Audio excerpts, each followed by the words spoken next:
Everybody. Welcome to the Lainer Learning and Lunch. And today, honestly, I didn't know what to talk about, but it seems to me impossible in some ways to avoid talking about Ukraine.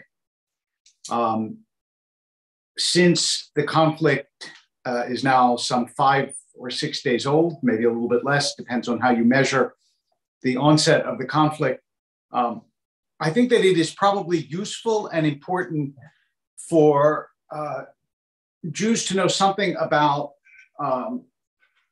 the history of the Jews in that part of the world. And I don't mean specifically historical, like we were here, we were there, but something about the life of Jews throughout that period leading up to the Shoah, to the Holocaust, which tends to be for many Jews the only historical reference that they really have. It's like there was the Bible, there was a lot of stuff in between, and then there was the great tragedy of the Holocaust. And the stuff in between tends to be a blur.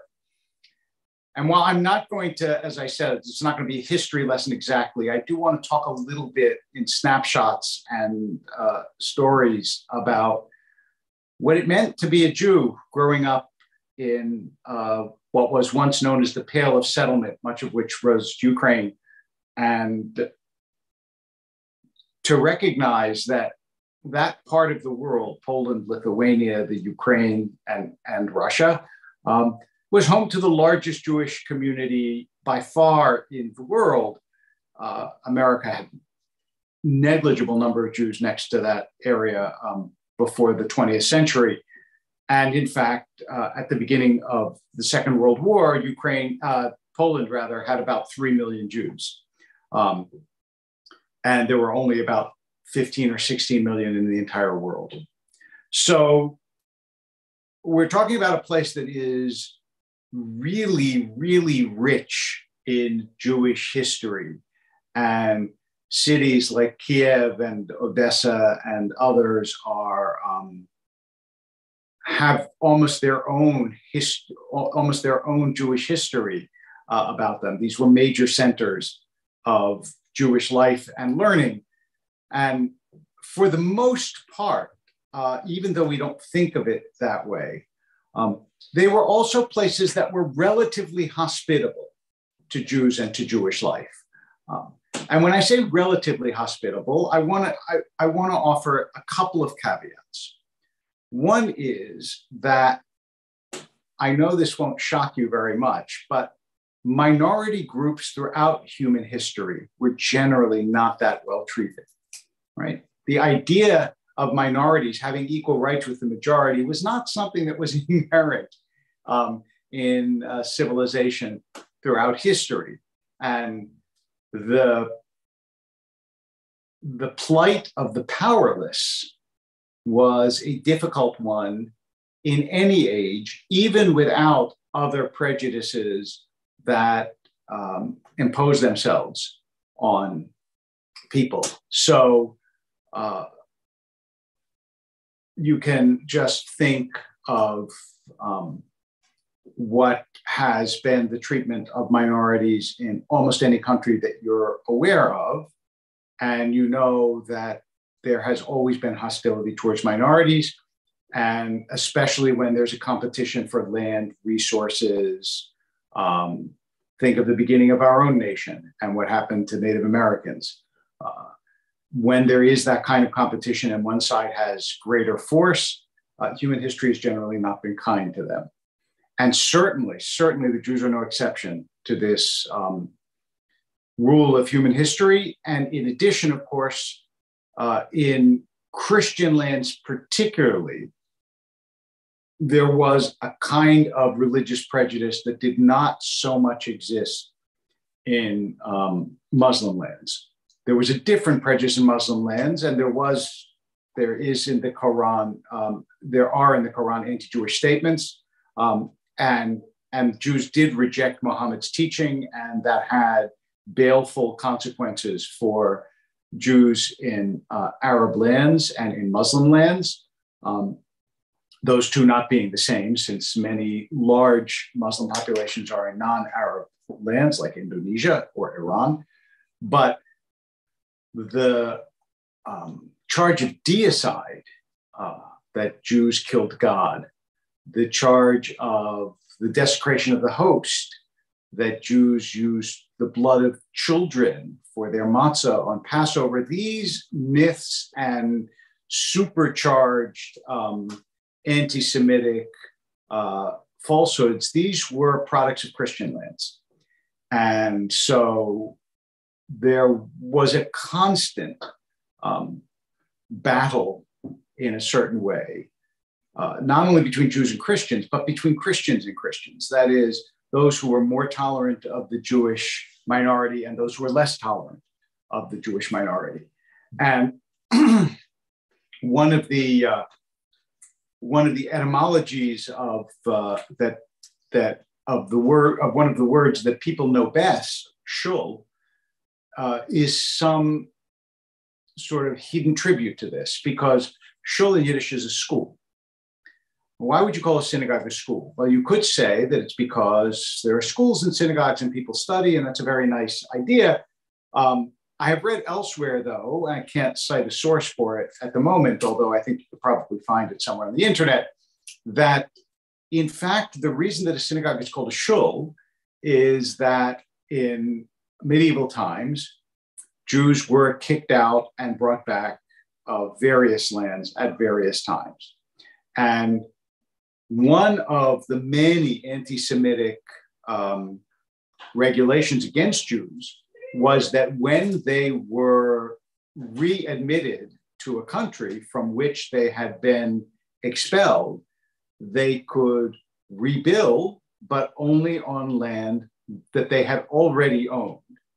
And if that land had in the meantime been taken by other Christian organizations, sometimes people, but certainly organizations, in other words, they built a church where the synagogue used to be, you can't build there, which meant that the population often did not have enough land to build synagogues, because synagogues could only be built on places where there used to be synagogues. They didn't want them taking any other land to build a synagogue because, after all, we want to keep this under control. So what the Jews used to say was, we're building a school. It's not a city, it's a school. It's a shul.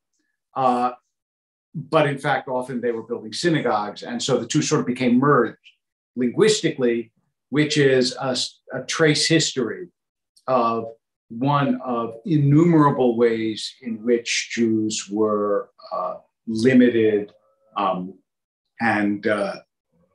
made uncomfortable. Now, in Ukraine, which is one of the places that Jews had a fairly continuous occupation for quite a while. That is, they were there for a long time.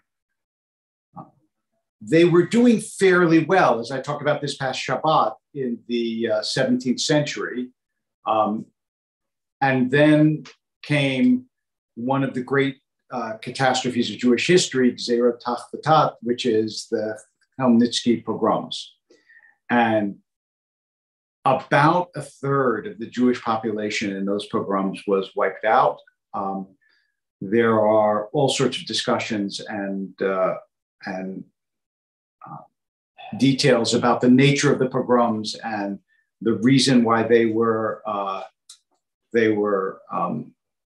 sparked. And when Sweden came in to go to war, it increased. I mean, it was a very complicated both military and political situation. But in the end, what happened in wartime was, of course, that the most vulnerable populations are the ones that are most subject to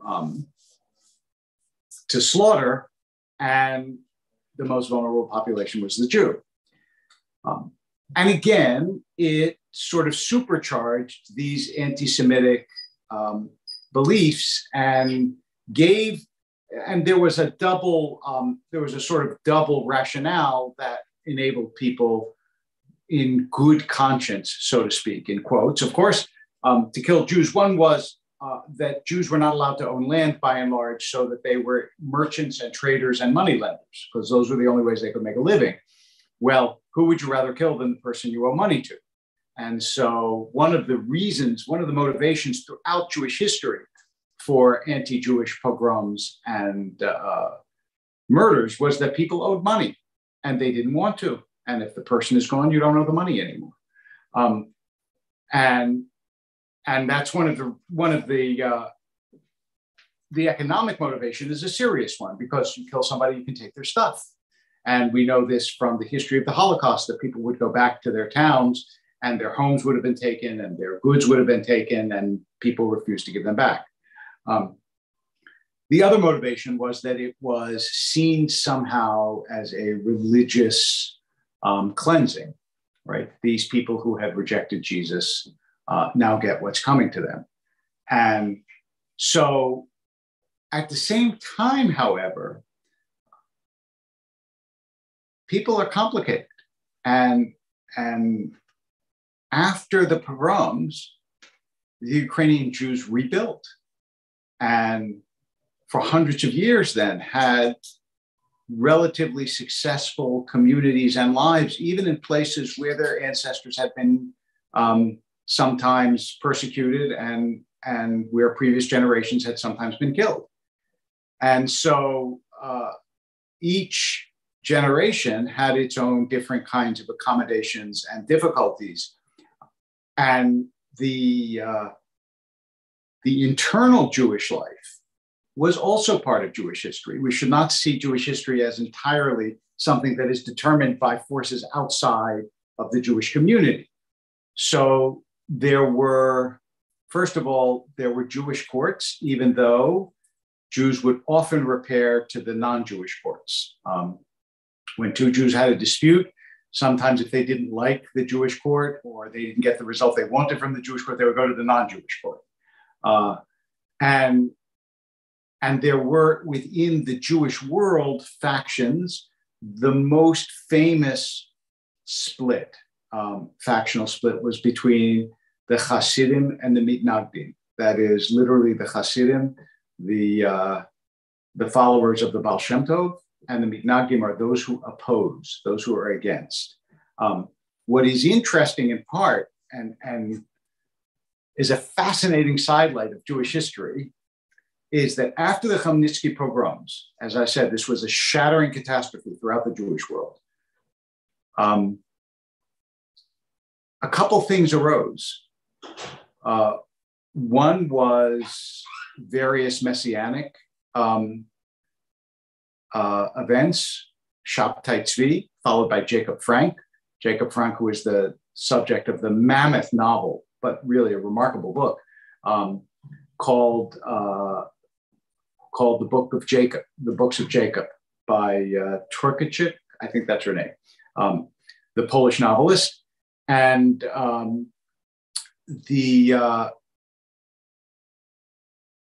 following shortly on after Shabtai Tzvi, who was a Jewish Messiah, who obviously was not the Messiah. If he had been the Messiah, you would have heard of it by now, but apparently he was not the Messiah. And then after that, Jacob Frank, who was an even more radical reformer Messiah type.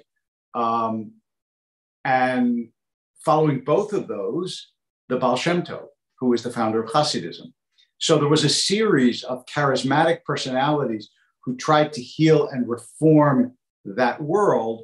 And they tried, the Baal Shem Tov in particular, to reinvigorate sort of desiccated Judaism as he saw it, and to restore a sense of joy and wonder in a world that had been, for a variety of reasons, that had been really laid low. So there are unintended consequences to everything. And certainly to these pogroms, there were unintended consequences, in that in some ways, they were responsible for helping spark a strange revival of the Jewish world. Now, the Hasidim, who have many, many, many centers in the Ukraine, and in fact, there's a place in the Ukraine called Uman, where at least a couple of thousand Jews live now, many of them Israelis, which is the grave of Rabbi Nahum of Bratslav, one of the greatest of the Hasidic leaders, who died quite young in his late 30s, I think at 38. And his Hasidim, he told them they would have no Rebbe after him, so their Hasidim are still Bratslaver Hasidim. They're sometimes called the dead Hasidim, only because their Rebbe is not alive. But his grave is a site of pilgrimage where many, many, many thousands of Jews go every year. And as I said, many live right in the Ukraine. Not the Ukraine, right in Ukraine. I have been educated out of calling it the Ukraine. I don't know how that started, but we're supposed to refer to it just as Ukraine, just like you wouldn't say the France or the Germany. You would just say France or Germany, so you say Ukraine. See how many things you can learn at this Lunch and Learn? And the growth of Hasidism in Ukraine and surrounding territories was explosive. That is, from the time of the Baal Shem Tov, about whom we know somewhat more than we used to, because now we can look at the records, the town records of the places where he traveled and so on. He was a wonder worker and a healer, and by the time the Baal Shem Tov actually managed to spread his teachings, he had a number of extremely talented disciples, and Hasidism began to take root very quickly throughout Eastern Europe, and to arouse tremendous opposition from those who found Hasidim to be obscurantist and unlearned and concerned too much with what we would think of as the emotive as opposed to the rational side of the religion, not the ritual, rational, legal side, but rather the emotional dance, joy, stories, those kinds of things, which was the Hasidic legacy, and also paralleled, by the way, certain developments in Christianity and the surrounding Christian communities, like with St. Francis Assisi and others. And also was very, very influenced, Hasidism was, by Kabbalah, by Jewish mysticism, which actually spread through the Jewish world. It's not that the Mitnagdim did not recognize the authority of, for example, the Zohar, the central book of Jewish mysticism. They did, but the Hasidim were, I think, Kabbalistically infused. Kabbalah was a real center point of their practice and their approach to the world, and their prayers were mystical prayers, and rituals were infused with mystical meaning, and so on and so forth. The deeper part of all of this for the Jews of Eastern Europe was that they recreated their communities in a somewhat different image, but nonetheless still managed to have these somewhat separate and somewhat connected communities throughout the Jewish world. And while there were constantly like disagreements between different courts of Rebbes or the Hasidim and the Mitnagdim or so on, in other words, where Jews always fought. Everybody who thinks that there's no Jewish unity, they're right, but there never was Jewish unity. There was always bickering among Jews, as among virtually every group that I know.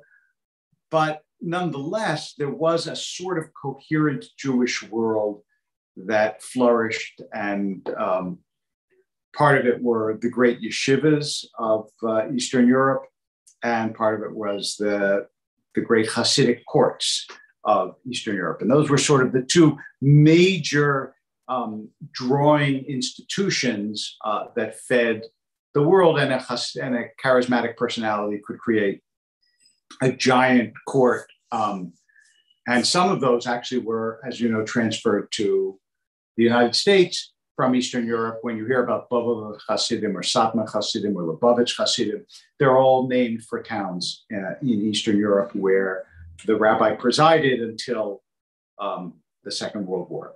So come the 20th century, early on in the Ukraine, there were already rumblings of what was to come. And at the beginning of the 20th century, there were wholesale pogroms and slaughters. That part of what brought people in the early 20th century to the United States were these slaughters in Eastern Europe. Again, an unintended consequence.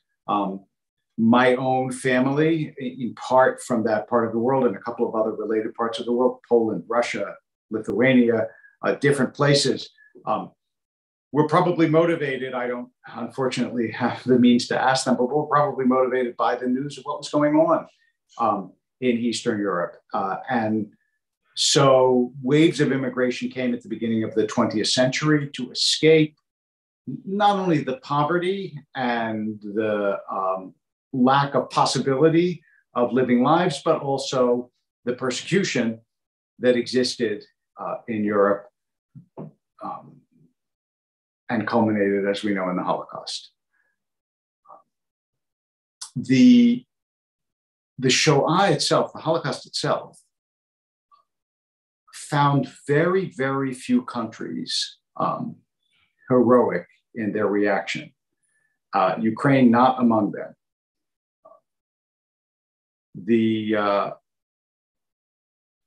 persecution and the deportation and the murder of the Jews of Ukraine, like many other places, is unfathomable and unforgettable, and for the people who did it, unforgivable. And so you can't in any way whitewash that history, nor I think would anybody listening to this want to. And at the same time, it's not the only thing that ever happened in the Ukraine. It's maybe 5 to 10% of Ukraine's history is involved in these persecutions, but for a good part of Ukrainian history, Jews, as I said, lived there in relative safety and calm, which is one of the reasons why so many Jews live there. Countries where Jews were relentlessly persecuted, they didn't live in large numbers. And in fact, interestingly enough, I don't know if you're aware of this, but the Pew survey recently said that Ukraine was the friendliest country to Jews in Eastern Europe. I think in Eastern Europe, maybe in Europe, but I think in Eastern Europe. And I heard an expert on modern Ukraine say that, in fact, not only does Ukraine have a Jewish president and recently had a Jewish premier, but that writers and poets and others who are Jewish are well known in Ukraine and very well accepted. And it is important for us not to blame people who didn't do something for what their predecessors did. And especially right now, when I think almost all of us, I hope, feel that Ukrainian people are being subjected to the brutalities of a tyrant, and that we are proud and admiring of Zelensky and his courage and leadership. It is good for us to be able to understand that history is not the only determinative of a country's nature, that in fact, countries like people can change. And one hopes that this is true of Ukraine, and it seems to some extent that it is. I nonetheless, as I said on Shabbat, and I think I want to close the peroration with this, I nonetheless worry if the war gets worse, what becomes of the Jewish community there? And I say that because between Russia and the Ukraine, when things are bad, it is hard to believe that the Jewish community will be unscathed. And thank God that we live in an age where there is a state of Israel, so that if Jews do get out or need to get out, there's a place that will take them in. And with that, let me find out if there are any questions. I have not actually looked, but let's see. I don't see no questions on Facebook or YouTube. So if there are no other questions, then I will say, I may have a little bit more to say about this on Thursday Morning Torah. But in the meantime, I hope that we all got a chance to learn something about the history of our people. And I look forward to seeing you on Thursday morning and then again on Shabbat morning. And thank you for joining us.